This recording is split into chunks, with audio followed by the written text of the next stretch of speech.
Karena setiap hal adalah sumber belajar dan setiap ruang adalah tempat belajar. Kembali lagi di Semanbara Channel bersama saya Indira dan narasumber kita yang sangat luar biasa ini dari angkatan ke-10 ya Kak ya, dari Excited. Oke, mungkin Kak Monica bisa perkenalan diri dulu agar teman-teman yang di rumah lebih tahu nih tentang Kakak. Silakan Kak. Halo semuanya, sebelumnya kenalin nama aku Monica Putena. Akrab dipanggil Monica, aku alumni Semanbara angkatan 10 dan sekarang lagi mengenyam pendidikan S1 di IPB University ngambil jurusan manajemen. Wah, manajemen. Keren banget sih. Itu Kakak dulu pas Semanbara tuh jurusan apa nih Kak? Aku dulu jurusan IPA loh. Oh, masuk manajemen ya? Oh, Iya. bisa ya Kak ya? Bisa ya? Bisa.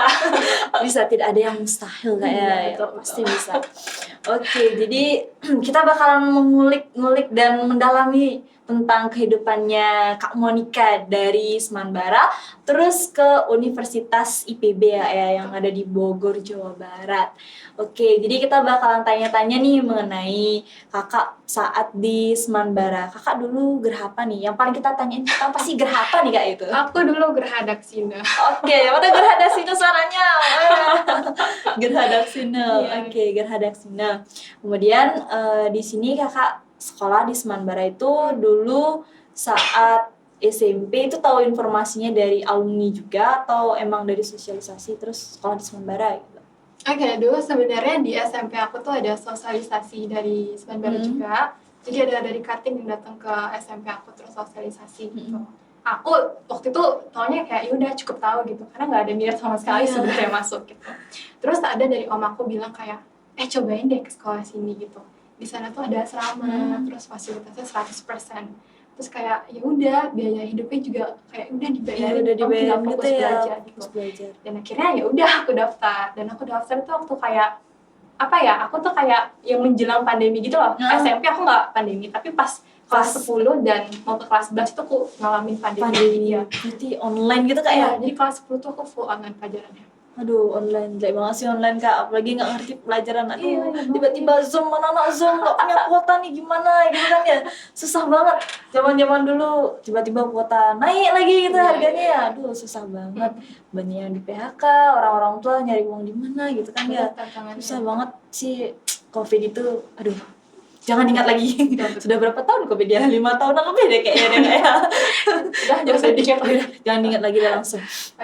Kita langsung bahas ke topik kita yaitu saat Kakak di Semanbara nih. Mungkin teman-teman yang di rumah juga pengen tahu Kakak di Semanbara itu selain belajar nih, pasti Kakak mengambil kegiatan-kegiatan yang lain atau mungkin mau ngambil perlombaan atau organisasi atau apa. Mungkin hal yang sangat-sangat berkenan di hati Kakak sampai Kakak ingat sekarang itu kegiatan apa sih gitu? Sebenarnya dulu waktu pas aku masuk kan kayak pandemi kan.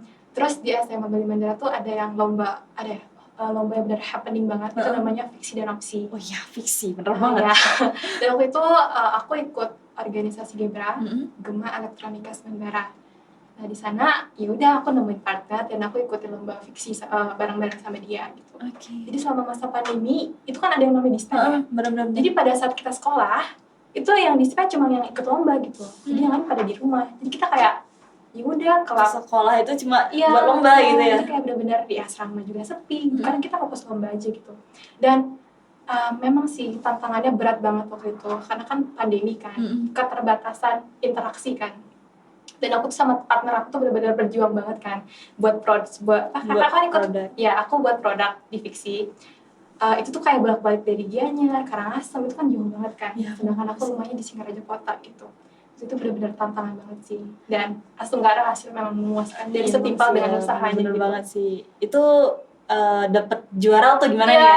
Waktu di fiksi aku tuh dapat gold medal. Wah, keren banget. Itu bidang berapa Kak? Di bidang fashion itu waktu kelas 10 sih. Aduh, keren. Jadi bayangin gak sih? Aku waktu itu kayak cuma sama temanku berdua kelas 10. Terus pas ketemu final itu sama yang kakak kelas iya, bener-bener kayak itu kayak minder kan kayak iya. Ya ampun. Sorry. Ya enggak apa-apa lah. Sorry. Iya, astaga kayak ya ampun gitu. Kok bisa nggak ya lawan sama kakak kelas gitu, apalagi kan lebih suhu gitu kan. Iya bener banget, apalagi yang udah pernah ikut dulunya tuh kan ya. Iya, sih kayak ikut lagi lolos tuh ada.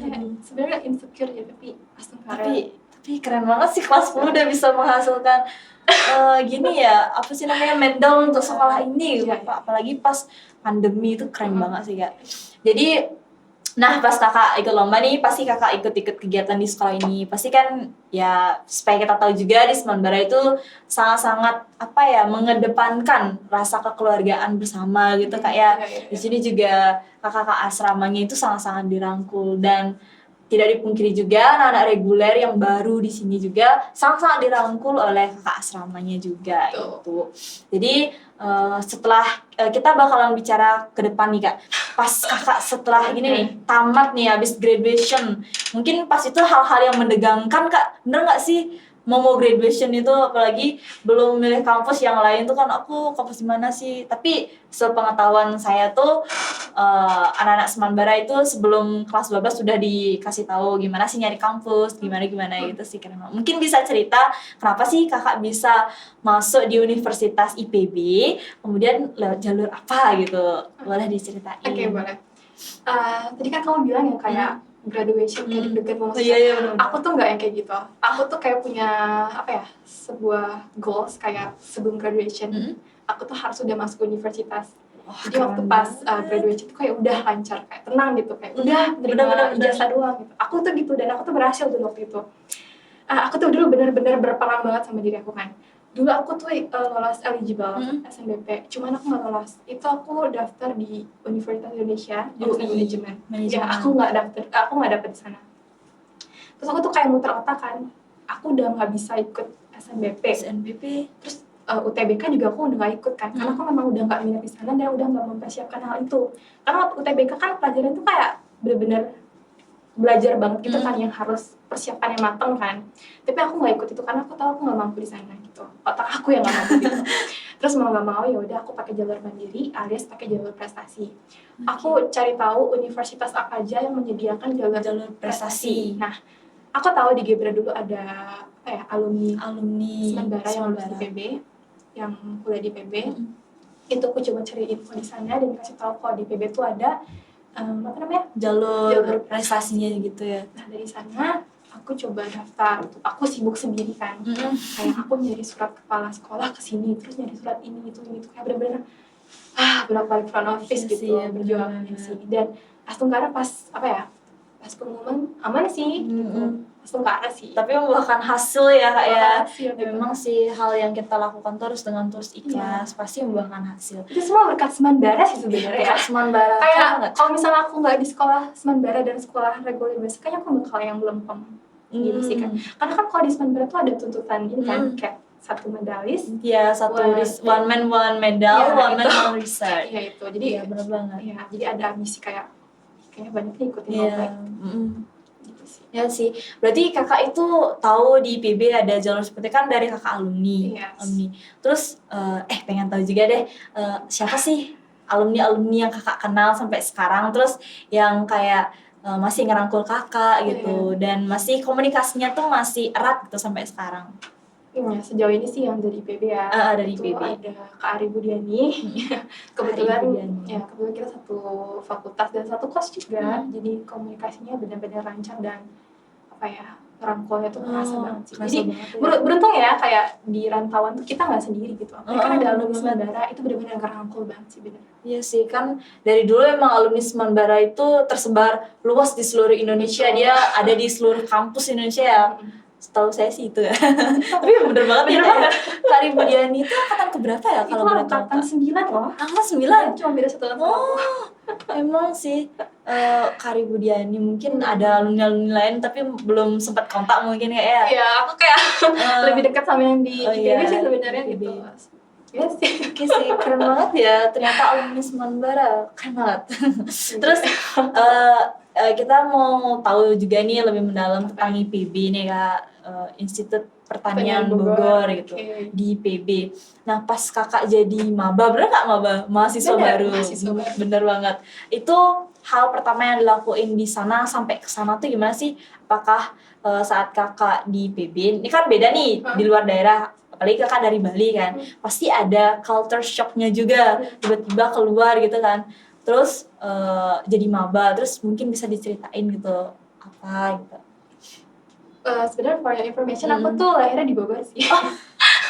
Aku Salah lahir nih, nggak ada culture shock berarti nih. Aku lahir di Bogor dan cuma lulus SMA di Bali doang sih, Bali daerah gitu. Jadi kayak ya bisa dilihat dari bahasa aku yang masih belum pasti bahasa Bali ya. Oke. Jadi waktu pas jadi rantauan Bogor tuh sebenarnya dalam segi kehidupan tuh nggak ada culture shock sama sekali. Cuman culture shock itu cuma ada di kayak segi pembelajaran aja sih bagi aku. Karena kan SMA tuh kan sistem pelajarannya kayak kita yang diperhatikan sama guru.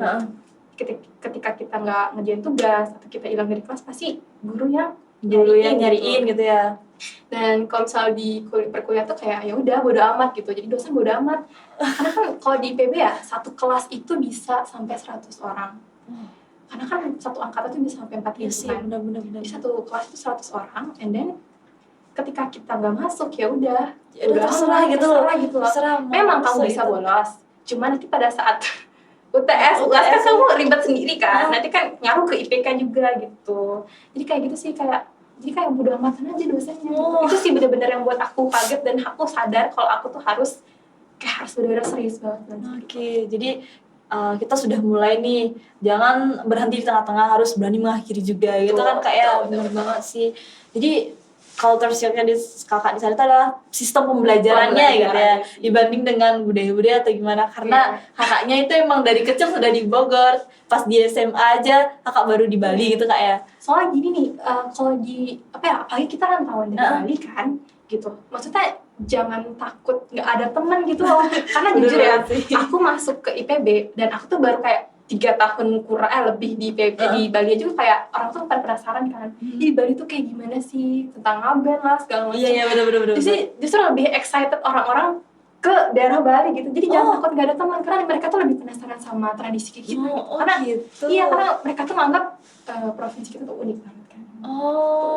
Kayak jangan takut nih, kalau misalnya udah di rantauan itu ya udah kita ngobrol aja gitu ya.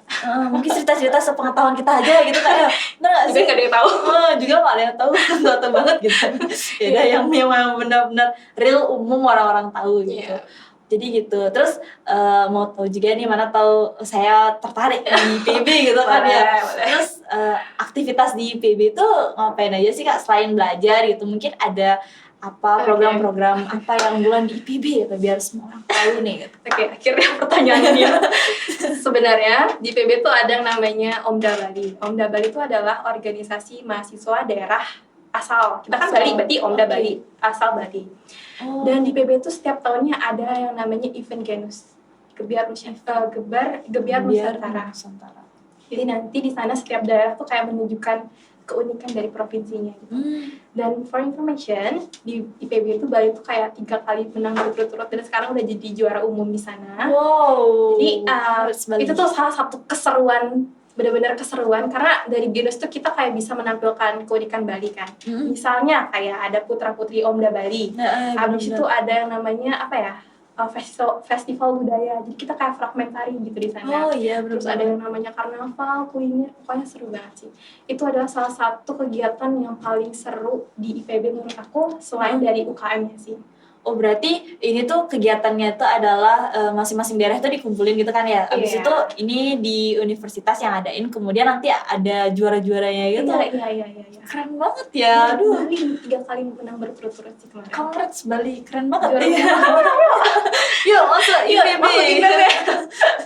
Ya sih, seru. Apalagi anak-anak muda zaman sekarang ya, tahu-tahu kebudayaan tuh lebih bagus banget sih IPB.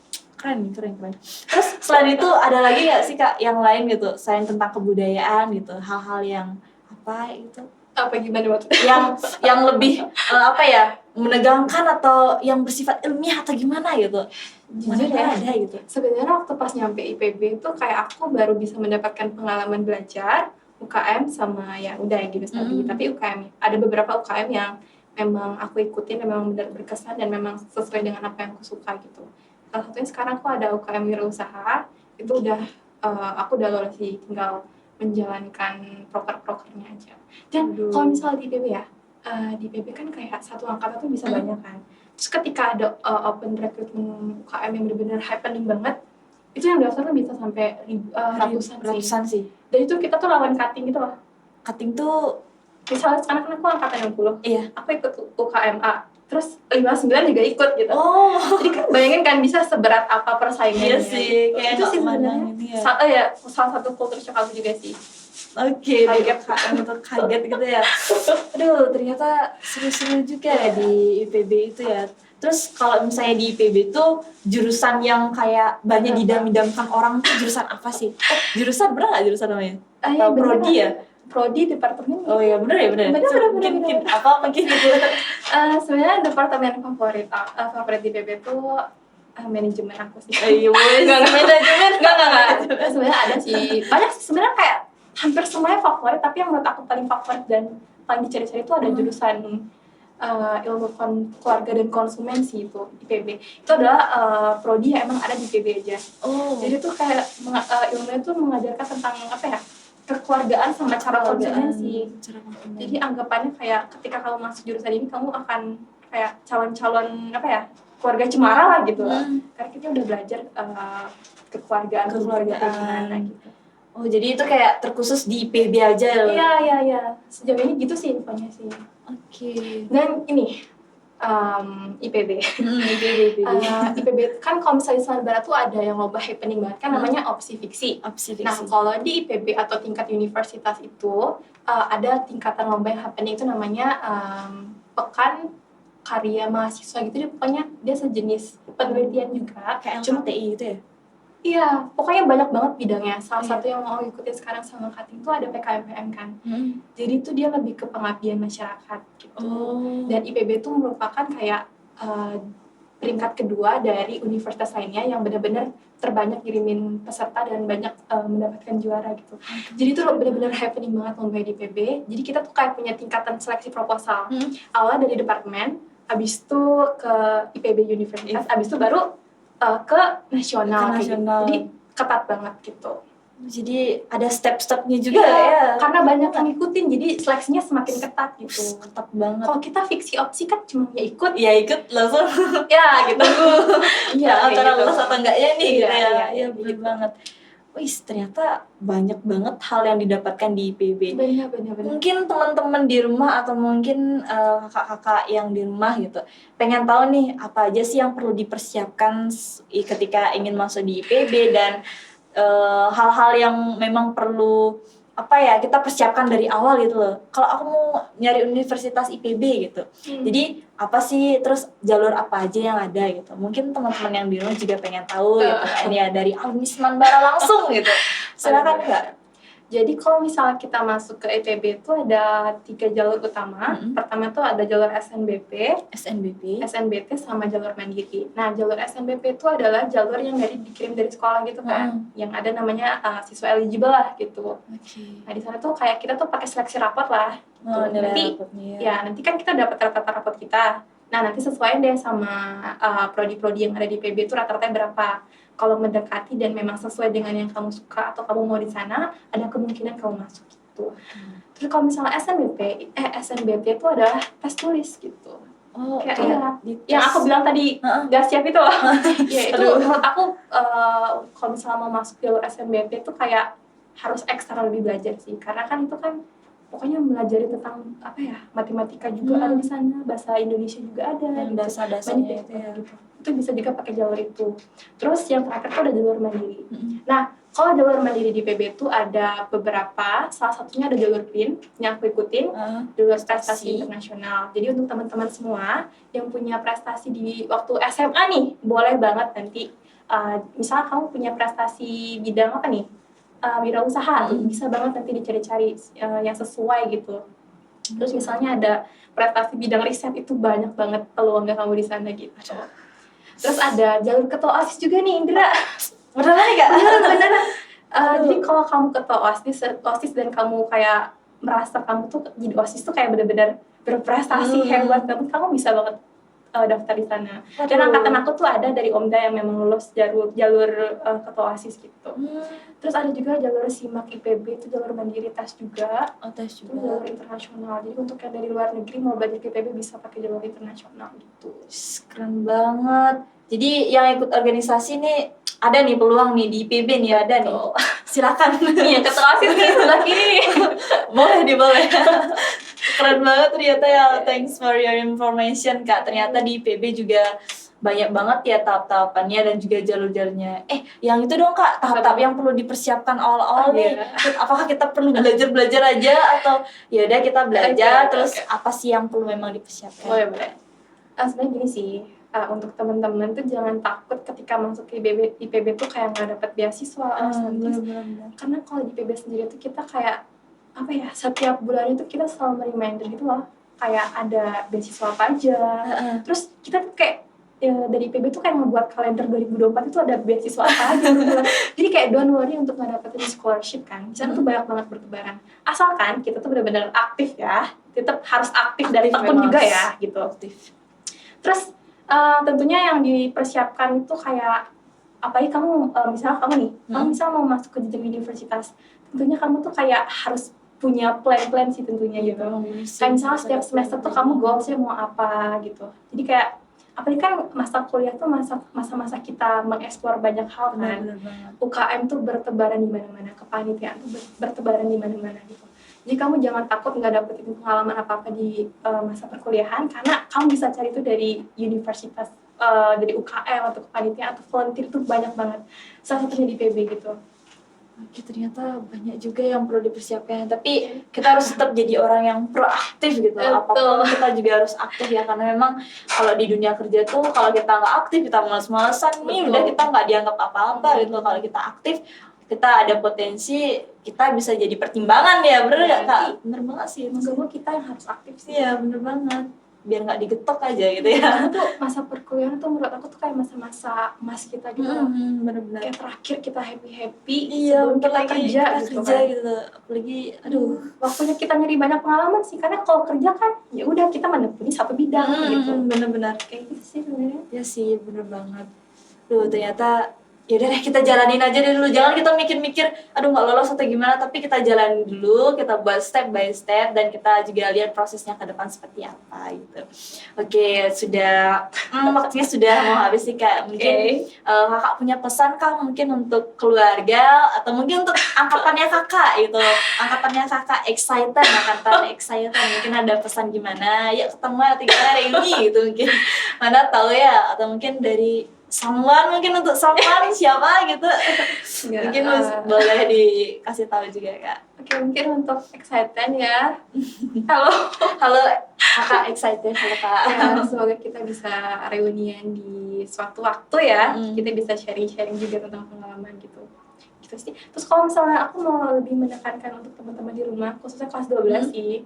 Boleh sih, boleh banget Kak. Jangan takut gitu loh untuk melangkah, apalagi kalian tuh masih muda gitu. Waktunya untuk menggapai pendidikan bisa tinggi-tingginya. Jangan takut keterbatasan ekonomi karena pasti kalau misalnya niat kita baik ya, pasti ada aja jalan yang datang gitu. Oke, jadi luar biasa banget sih pesan dari Kak Monica sampai menyentuh hati terdalamnya. Aduh. Bener banget nih Kak. Udah habis juga waktunya. Jadi terima kasih banyak Kak udah mau datang, udah mau mampir di podcast ini. Dan Ade pernah dengar kalau orang sibuk itu adalah orang yang dapat menempatkan waktu di sela-sela kesibukannya. Oke, itu sangat-sangat bermanfaat juga sih. Thank you banget nih Kak. Jadi untuk teman-teman di rumah jangan lupa like, komen, dan juga di subscribe YouTube Semanbara. Oke, kita say bye dulu nggak sih sama teman-teman?